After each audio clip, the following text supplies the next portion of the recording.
औज़ुबिल्लाहि मिनश्शैतानिर्रजीम। बिस्मिल्लाहिर्रहमानिर्रहीम।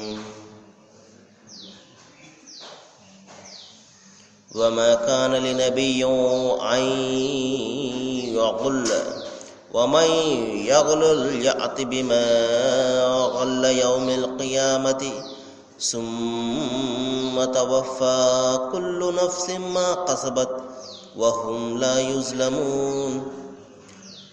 अफ़मन इत्तबअ रिज़्वानल्लाहि कमन बाअ बिसख़तिन मिनल्लाहि व मअवाहु जहन्नम व बिइसल मसीर। सदक़ल्लाहुल अज़ीम। అనంత కరుణామయుడు అపార కృపాశీలుడు పాలకుడు పోషకుడు సర్వలోక సృష్టికర్త అయిన అల్లాహ్ శుభనామంతో ప్రారంభిస్తున్నాను. సోదర సోదరిమణులారా, అయ్యలారా, అమ్మలారా, అస్సలాము అలైకుం వరహమతుల్లాహి వబరకాతుహు. దీని అర్థం, సర్వలోక ప్రభువు మనందరి జీవితాలలో శుభాలను శాంతిని కురిపించునుగాక. ఆమీన్. ఇంతవరకు మనము మానవులందరి మార్గదర్శక గ్రంథం, మానవులందరి ప్రభువు మానవాళి కోసం అవతరింపజేసినటువంటి చివరి దైవ గ్రంథం దివ్య ఖురాన్ నుండి 3వ అధ్యాయం 162వ వాక్యం యొక్క అరబీ మూలంను వినడం జరిగింది. దీని అనువాదాన్ని ఒకసారి ఆలకించండి. సృష్టి ప్రభువు ఈ విధంగా తెలియజేస్తున్నాడు: ప్రతి ప్రాణికి తన సంపాదనకు పూర్తి ప్రతిఫలం లభిస్తుంది. ఎవరికి ఏ మాత్రం కూడా అన్యాయం జరగదు. ఎల్లప్పుడూ అల్లాహ్ అభీష్టం ప్రకారం నడిచే వ్యక్తి, మరి ఎవరైతే ఆయన ఆగ్రహానికి గురై తన చివరి నివాసము అతి చెడ్డ నివాసము అయిన నరకానికి పోయే వ్యక్తి మాదిరిగా ఏ విధంగా వ్యవహరిస్తాడు? అల్లాహ్ దృష్టిలో ఈ 2 రకాల వ్యక్తుల మధ్య ఎంతో తారతమ్యం ఉన్నది. ఎందుకంటే ఆయన అందరి పనులను పరిశీలిస్తున్నాడు. సోదరులారా, సృష్టి ప్రభు ఒక విషయాన్ని ఇక్కడ తెలియజేస్తున్నాడు. అదేమిటంటే, ప్రతి ప్రాణికి తన సంపాదనకు పూర్తి ప్రతిఫలాన్ని నేను ఇస్తాను అంటున్నాడు. అది ఎక్కడ? ప్రపంచంలోనా లేక పరలోకంలోనా? సోదరులారా, మనిషి అనేక రకాల పనులు ఇక్కడ చేస్తుంటాడు. అందులో మంచి పనులు ఉంటాయి, చెడ్డ పనులు కూడా ఉంటాయి. అయితే మంచి పనులకు ప్రతిఫలం కానివ్వండి, చెడ్డ పనులకు శిక్ష కానివ్వండి, ఇక్కడ వెంటనే అతనికి లభించదు సోదరులారా. ఎందుకంటే ఇది ఒక పరీక్షా సమయము. ఉదాహరణకు చూడండి, ఇప్పుడు పిల్లలకు పరీక్షలు జరుగుతున్నాయి. 3 గంటల పాటు పరీక్ష ఉంటుంది.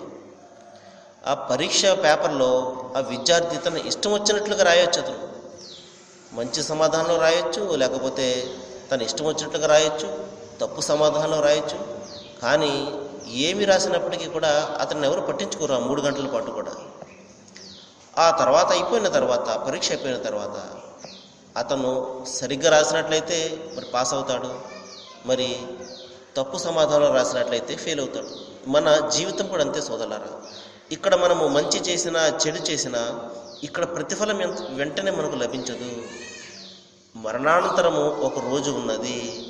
అక్కడ మనిషి చేసినటువంటి ప్రతి పనికి కూడా మరి అక్కడ మంచైనా చెడైనా అక్కడ అతనికి లభిస్తుంది. అదే విషయాన్ని దైవం ఇక్కడ చెప్తున్నాడు. ప్రతి ప్రాణికి తన సంపాదనకు పూర్తి ప్రతిఫలం లభిస్తుంది. ఆ సంపాదన మంచైనా చెడైనా కూడా సోదరులారా. అంతిమ దైవ గ్రంథం దివ్య ఖురాన్లో మరొక సందర్భంలో తెలియజేస్తున్నాడు: ఫమన్ యఅమల్ మిస్కాల జర్రతిన్ ఖైరన్ యరహ్ వమన్ యఅమల్ మిస్కాల జర్రతిన్ షర్రన్ యరహ్. దీని అర్థం ఏమిటంటే, మీరు ప్రతి చిన్న విషయం, ఎంత చిన్నటి విషయం చేసినప్పటికీ కూడా దాని గురించి దైవం లెక్క తీసుకుంటాడు. ప్రతి చిన్న విషయం అది మంచి అయినప్పటికీ చెడు అయినప్పటికీ సోదరులా. ఉదాహరణకు దారిలో పోతున్నారు, మరి చిన్న రాయో లేకపోతే చిన్న ముళ్ళో మీకు కనబడింది. అరే, ఎవరైనా తొక్కితే మరి వాళ్ళకి బాధ కలుగుతుంది అని చెప్పేసి మీరు తీసుకుని పక్కన పడేశారు. చాలా చిన్న విషయం అది. అయినప్పటికీ దానిని కూడా దైవం లెక్కలోనికి తీసుకుంటాడు. లేకపోతే పలానా వ్యక్తిని గురించి మీరు మనసులో చెడుగా అనుకున్నారు, అతనిని నాశనం చేద్దామనో లేకపోతే అతనికి ఏదైనా చెడు చేద్దామనో మనసులో అనుకున్నది మీకు ఆ దైవానికి తప్ప మూడవ కంటికి తెలియదు. దానిని గురించి కూడా దైవం ప్రశ్నిస్తాడు. కాబట్టి ప్రతి చిన్న మంచి అయినా ప్రతి చిన్న చెడ్డ అయినప్పటికీ కూడా దైవము దానిని లెక్కలోనికి తీసుకుంటున్నాడు సోదరులారా. ఎందుకంటే ఆయన మన చుట్టూ దైవదూతలను నియమించాడు. మన కంటికి కనబడరు వాళ్ళు, కానీ మనము చేస్తున్నటువంటి ప్రతి పని కూడా నమోదు చేస్తున్నారు. సృష్టికర్త అల్లాహ్ దైవం మరి అంతిమ గ్రంథం ఖురాన్లో తెలియజేస్తున్నాడు, లహు ముఅఖివాతు మిన్ బైని యదైహి వమా ఖల్ఫిహి యహ్ఫజూనహు మిన్ అమ్రిల్లాహ్. ప్రతి మనిషి కుడి మరియు ఎడమ వైపున నేను దైవదూతలను నియమించి పెట్టాను. వారు మీరు చేసే ప్రతి కర్మను గురించి నమోదు చేస్తున్నారు. అంతేకాదు సుమా, మా యల్ఫజు మిన్ ఖౌలి ఇల్లా రఖీబున్ అతీద్. మీ నోటమ్మట వెలువడే ప్రతి మాటను గురించి నమోదు చేయడం కోసము ఇంకొక దైవదూత సిద్ధంగా ఉంటాడు. ఆ మాట మంచైనా చెడైనా, ఒకడికి మంచి మాట్లాడమైనా లేకపోతే ఒకడి గురించి చెడు మాట్లాడమైనా, ప్రతి మాట మన నోటమ్మట వెలువడే ప్రతి మాటను గురించి కూడా దైవము మరి నమోదు చేస్తున్నాడు సోదరులారా. అందుకనే ఇక్కడ చెప్తున్నాడు, ప్రతి ప్రాణికి మరి తాను చేసినటువంటి సంపాదన, తాను సంపాదించుకున్నటువంటి సంపాదనకు ప్రతిఫలం లభిస్తుంది సోదరులారా. ఇక్కడ మనం చూడండి, ఒక మనిషి అనేక రకాల నేరాలు చేస్తుంటాడు, ఘోరాలు చేస్తుంటాడు, మరి అన్యాయం చేస్తుంటాడు, అందరి హక్కులను కొల్లగొడుతుంటాడు. కానీ అతనికి తగ్గ శిక్ష ఇక్కడ లభించదు సోదరులారా. ఎందుకంటే మనిషి ఇక్కడ 3 విషయాల మీద భయపడతాడు. ఒకటి ఏమిటంటే తన సమాజం గురించి భయపడతాడు. ఉదాహరణకు ఒక వ్యక్తి ఉన్నాడు, అరే ఈ పని చేసినట్లయితే సమాజం నన్ను ఏ విధంగా చూస్తుంది అని భయపడతాడు. అరే నేను మద్యపానాన్ని చేసినట్లయితే సమాజం నన్ను మరి తక్కువ చూపు చూస్తుంది కదా అని భయపడతాడు. ఆ వ్యక్తి ఏం చేస్తాడు, సరే ఇక్కడ రాజమండ్రిలో నన్ను ఎవరు చూస్తారు, సరే నేను పక్క ఊరిపోయి నేను మరి ఆ మద్యాన్ని సేవిస్తానని చెప్పేసి ఆ పక్క ఊరైనటువంటి కాకినాడ లేకపోతే మరొకటి వెళ్ళి అక్కడ అతను తాగవచ్చు. ఒక వ్యక్తి చట్టానికి భయపడతాడు, అరే చట్టం నన్ను ఈ విధంగా నేరం చేస్తుంటే నన్ను పట్టుకుంటుంది కదా అని చెప్పేసి అప్పుడు ఏం చేస్తాడు, మరి ఎవరికి కనబడకుండా నేరాలు చేయవచ్చు, లేకపోతే మరి డబ్బిచ్చో లేకపోతే ప్రలోభ పెట్టో అతను ఆ శిక్షను తప్పించుకోవచ్చు సోదరులారా. కాబట్టి సమాజం గురించి భయపడితే ఇక్కడ కాకపోతే మరొక చోటుకి వెళ్ళి నేరం చేస్తాడు. చట్టాన్ని గురించి భయపడితే డబ్బు ద్వారానో మరొకటి ద్వారానో ఆ చట్టాన్ని అతను తప్పించుకోవడానికి ప్రయత్నం చేసి ఆ నేరం చేయవచ్చు. కానీ సోదరులారా ఇంకొక విషయం ఉన్నది, అదేమిటంటే దైవానికి భయపడేవాడు, ఎవరైతే దైవానికి భయపడతాడో, ఎవరైతే సృష్టి ప్రభువు అల్లాహకు ఎవరైతే భయపడుతూ ఉంటాడో అతను ఒంటరిగా ఉన్నప్పటికీ భయపడతాడు, నలుగురిలో ఉన్నప్పటికీ భయపడతాడు, ప్రపంచం ముందు భయపడతాడు, మరి అతను ఒంటరిగా ఉన్నప్పటికీ భయపడతాడు సోదరులారా. ఎందుకంటే సృష్టి ప్రభువు వల్ల మనిషి ఎక్కడున్నప్పటికీ కూడా అతను చూసేవాడు సోదరులారా. దైవము ఎక్కడ అతను అడవిలో ఉన్నప్పటికీ అతను గమనిస్తున్నాడు, నలుగురిలో ప్రపంచంలో ఉన్నప్పటికీ గమనిస్తున్నాడు. ఈ విధంగా నా దైవం నన్ను అనుక్షణం కూడా పరిశీలన చేస్తున్నాడు, పరీక్షిస్తున్నాడు. ఆయన నియమించినటువంటి దైవదూతలు నా చుట్టూ ఉన్నారు, నన్ను అనుక్షణం కూడా గమనిస్తున్నారు, నేను చేసే ప్రతి పని నమోదు చేస్తున్నారు, నేను పలికే ప్రతి మాటను గురించి వారు వ్రాస్తున్నారు అన్న భీతి ఎవరికైతే ఉంటుందో సోదరులారా, అతను అనేక రకాల చెడుల నుండి బయటపడతాడు, తనను తాను రక్షించుకుంటాడు ఈ మాయా ప్రపంచం నుండి, ఈ చెడు పనులు చేయకుండా సోదరులారా. కాబట్టి మనిషిని రక్షించేది ఇహపరలోకాలలో, ప్రపంచంలోనే కాదు పరలోకంలో కూడా రక్షించేది అతని దైవభీతి మాత్రమే. మరి ఆ దైవభీతి ఎలా కలుగుతుందండి? దైవభీతి ఎలా కలుగుతుందంటే దేవుని భావన సరైనటువంటి రీతిలో మనలో ఉన్నప్పుడు మాత్రమే దైవభీతి కలుగుతుంది.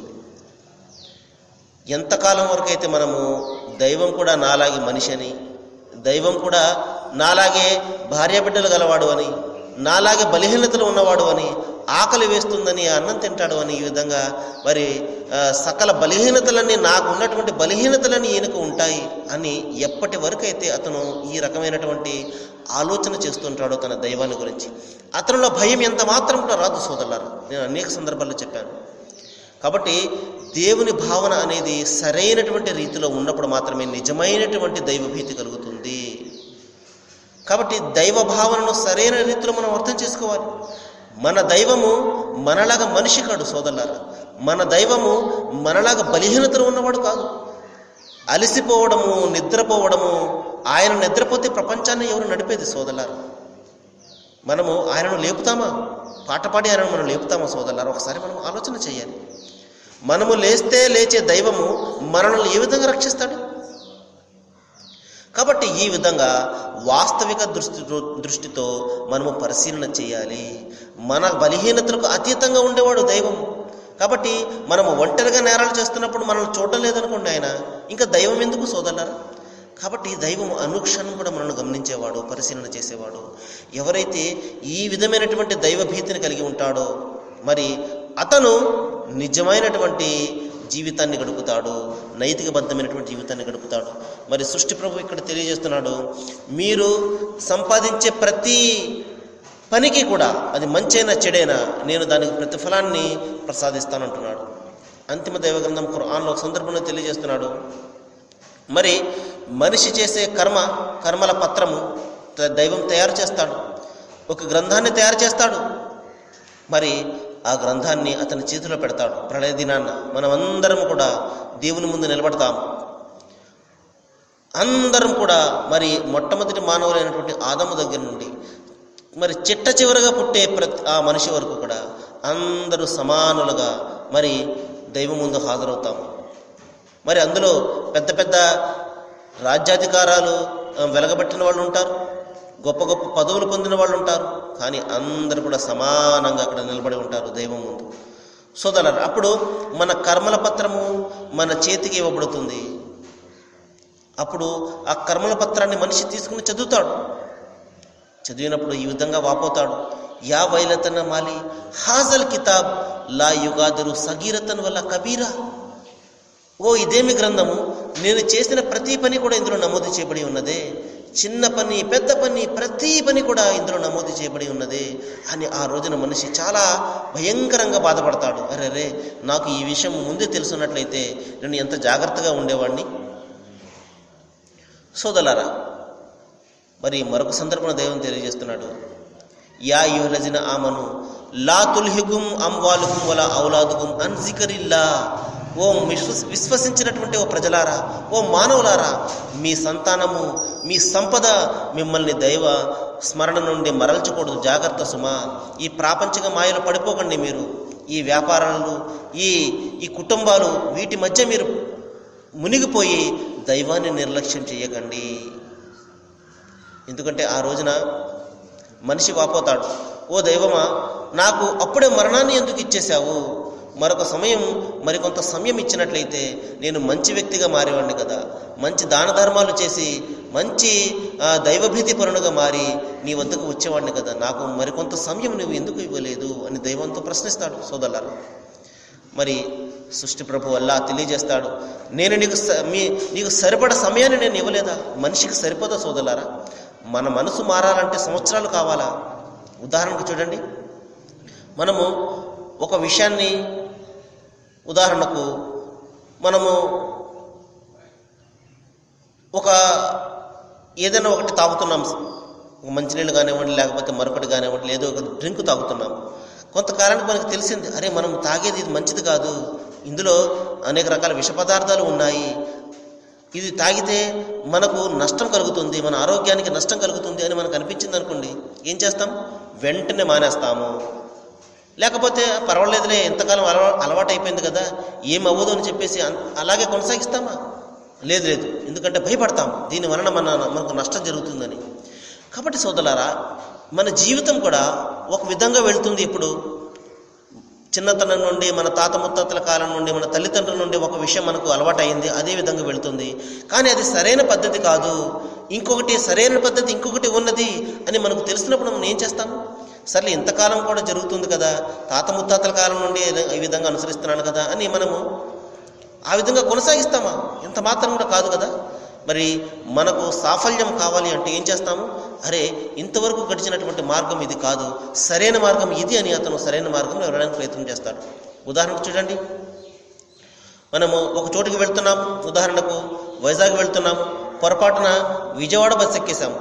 ఆ తర్వాత తెలిసింది, అరే నా గమ్యస్థానం ఇది కాదు అని చెప్పేసి వెంటనే ఏం చేస్తాము, దిగిపోయి మరి మనకు కావాల్సినటువంటి బస్సు ఎక్కడానికి ప్రయత్నం చేస్తాం.